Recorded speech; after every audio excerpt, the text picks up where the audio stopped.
Alrighty, so sorry I didn't get this up last night. I just wanted to remind you with the acid-base stuff I gave you, notice on this page, right, you do not need to do anything about hydroxide ion concentration or pOH. If you want to, go for it. It's not that hard. It's just a little bit more steps. And then also on the last page, you can see the problems that I X'd out. Those ones are looking at bases. If you're doing the pOH work, you can do those, no problem. But if not, don't stress it, okay? So just focus on the acids and the pH work.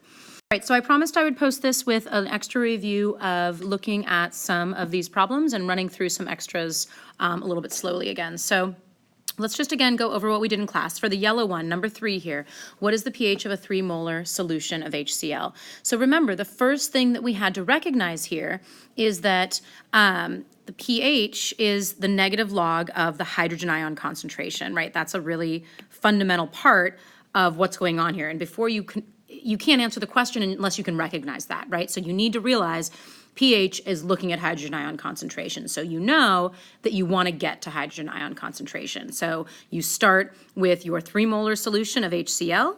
You get rid of the HCl and get into units of hydrogen ion. So then you end with moles of hydrogen ion per liter, which is just molarity of hydrogen ion.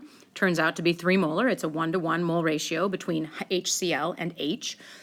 So then you just pop that 3 into the pH equation and you come up with a pH of negative 0.4. Now, like we talked about in class, the pH scale is a 0 to 14 scale, but mathematically you can come up with some funky negative little numbers and a little bit of numbers above 14 potentially. Don't stress that. Just let the math work for you and you're good to go. All right, so the green problem here, the green one was a challenging one, right? It kind of had 2 parts. So we're starting with a mass percent, and we're then supposed to get to a concentration in molarity. So the fact that we're starting with a mass percent, that is talking about the relationships with regard to mass. We need to get to relationships with regard to moles. So we have to get away from the mass situation. So the first thing we have to do is figure out how many grams of Na2SO4 are we talking about here. So we needed to look and see, gosh, we have a volume and a mass percent. That's not going to work. We need to get our volume into a mass unit. So we need to use the density. And I had said when we're dealing with our solutions, just go ahead and assume that a solution is going to have the same density as water. So that's your 1 gram per milliliter. So as long as you make note that you're using that relationship, you don't have to do the conversion, but it's always a little more thorough to do the conversion. So on the left-hand side of my solution here, right, I say, okay, I'm starting with 250 grams of my solution. I'm going to multiply that by the 0.075 or 7.5%, and that tells me that I had 18.75 grams of sodium sulfate in that solution, right? It's just a mass percent problem. It's exactly like what we have done previously. Now that I know how many grams of sodium sulfate I have, now I can do my dimensional analysis. Now I can convert from looking at grams to looking at moles, incorporating the volume, and getting to molarity. So for this problem, notice above my stoichiometry work, I have my pathway. Again, it can be really useful to map out the work you're going to do. So I know that I want to go from grams of my sodium sulfate to moles of my sodium sulfate. Then I'm going to figure out how many moles of ions there are. Then I can get to concentration of ions. So from my map, each one of those arrows, each one of those, I've got to get from this to that is your conversion factors, okay? So in the math, I'm starting with the 18.75 grams. Then I'm using the molar mass of sodium sulfate to get to moles of sodium sulfate. Now that I'm in moles of sodium sulfate, now I can look at those mole ratios. And I just look at my formula. The formula for sodium sulfate is Na2SO4, 2 sodium ions and 1 sulfate ion. So you have a total of 3 ions per mole of sodium sulfate. Now I'm in units of moles of ions. That's awesome. I just have to divide by my volume now. So my volume was 250 milliliters. I did a shortcut and just went ahead and put in the 0.250 liters. Moles divided by liters, that's what gives us our molarity. That's what we wanted. The answer becomes 1.58 moles per liter. Okay. Now, I had said that I would come in here and do some other ones. So let's pick a good one. Let's come over here. I should have probably decided this before we started. Let's just do this one. Let's do number 4 here, okay?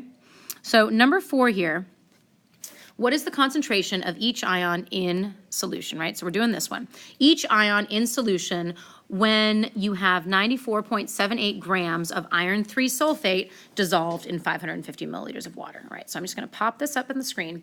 So again, I want to get to concentration in molarity, and that means I need to be talking about moles, okay? So I'm going to ignore my volume of water for now. I know that'll come in later, but I can't start in grams. I have to go to moles. So I'm going to start here. I'm going to start with my grams of iron 3 sulfate. Now, I'm going to need to know a few things. I'm going to need to know what is iron 3 sulfate, and then I'm going to need to know the molar mass of iron 3 sulfate. So I'm going to give myself a little room up above.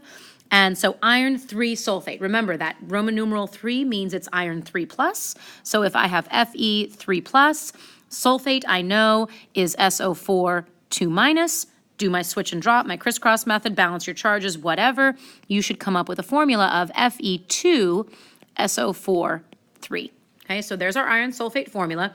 Now we do need to get the molar mass. So I'm going to need a periodic table. That's exciting. I've got one right here. Okay, we're good. So let's see here. So we'll take our mass of iron, and we have 2 irons in our equation, in our formula. So I'm going to take 2 times the mass of iron, and iron has a mass of 55.85. Okay. I'm going to take 3 times the mass of sulfur because I have 3 sulfate ions, and each sulfate ion only has 1 sulfur. So I'll take 3 times the mass of sulfur. Sulfur is 32.07. And then we need 12 times the mass of oxygen, right? Because there are 4 oxygens in every sulfate and 3 sulfates in this compound. So 12 times the mass of oxygen, and the mass of oxygen I have here is 16.00. Now, I'm going to do this math. I'm going to add it all up. I'm going to hope it doesn't take me forever since I'm making a video. 2 times 55.85 plus 3 times 32.07 plus 12 times 16 gives me a total of 239.76 grams per mole. And that, again, is my molar mass of iron 3 sulfate. All right, so now I have everything I need to get started. So now I can start my problem. Again, I'm going to start with my grams of iron. So I'm going to come over here. I'm going to say, all right, I have 94.78 grams of my Fe2 SO4 3. I want to get to moles, so I'm going to use my molar mass, set up my first conversion factor. I'm going to go from grams to moles of Fe2S, oops, there's 2, SO4 3, the whole compound, right? 1 mole of iron sulfate weighs a mass of 239.76 grams from my calculations above. Now I've gotten myself into units of moles of iron sulfate, but what I want is each ion in the solution. That means each one, meaning iron 3 plus and SO4 2 minus. So I'm going to have to do 2 separate problems, okay? So I'm going to do the iron first. So I'm going to get, instead of moles of iron sulfate, I'm going to talk about moles of iron. So I'll put 1 mole of iron sulfate on the bottom. How many moles of iron ion are there in 1 mole of iron sulfate? Well, this 2 right here, right? That tells me that there are 2. So I'm going to go ahead and put that in. There are 2 moles of Fe3 plus for every 1 mole of Fe2SO4 3. Now I'm in moles of iron ion. I want concentration, so I'm just going to divide by my volume. And again, I could hit equals, get a number, and then divide by my volume, but I don't want to. I want to do it all in one equation. So I'm going to go ahead and do my metric conversion. So let's go ahead and put in our volume, 1 over, right? I'm just dividing now, 550.0 milliliters. Molarity is not talking about milliliters, though. It needs liters, so I'm going to have to do 1 more conversion. And I know that there are 1,000 milliliters for every 1 liter. Notice I put my milliliters unit on top this time because it has to cancel with the milliliters units that are on the bottom with the 550. Okay, now I should be good to go. I'm going to go through and double check my units, right? Grams of Fe2SO4 3 cancel. Moles of the iron sulfate cancel. Now I'm in moles of iron 3 plus, which I want, so I'm going to keep that. My milliliters cancel, and I have liters on the bottom, and that's exactly what I wanted. So my answer is going to be in units of moles of iron ion per liter of solution. So now I'm going to double check my conversion factors, make sure that they're all good to go. Molar mass of iron sulfate, that's a good one, I got it. Mole ratio, iron ion to iron sulfate, perfect. Just dividing by volume, and my metric conversion is solid. So now I should be right. My answer should be correct. So I'm going to do my math on my calculator right now. I'm going to take 94.78 divided by 239.76 times 2 divide, not, oh shoot, I messed it up. That's the problem with messing it up. All right, I hit times instead of divided by. All right, start again. 94.78 divided by 239.76 times 2 divided by 550.0 times 1,000. I get an answer of 1.4, I have 37, but do I have enough sig digits? I do, I have 4 significant digits, perfect. So I have 1.437 moles per liter iron ion, okay? So now I'm only half done, right? I've gotten my iron ion, but I need my sulfate ion as well. Now, there is a bunch of different ways you could go about this. You could do this whole problem all over again, or look what else we can do. I can do this. I can say, all right, I have 1.437 moles per liter of Fe3+. Sorry, that was a 3 over here, my bad.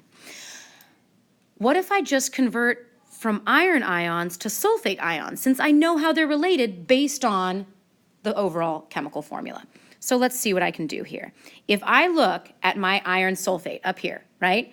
For every 2 irons, how many sulfates do I have? I have 3, right? Look at my numbers here. If there are 2 iron ions for every 3 sulfate ions, I can use that as a conversion factor. I'm going to say, all right, so I have 2 moles of Fe2 or 3 plus, sorry, for every 3 moles of SO4 2-. Again, any relationship between things that is true, you can use as a conversion factor. When we look at this formula, there are, in fact, 2 iron ions for every 3 SO4. So that is a super legit conversion factor.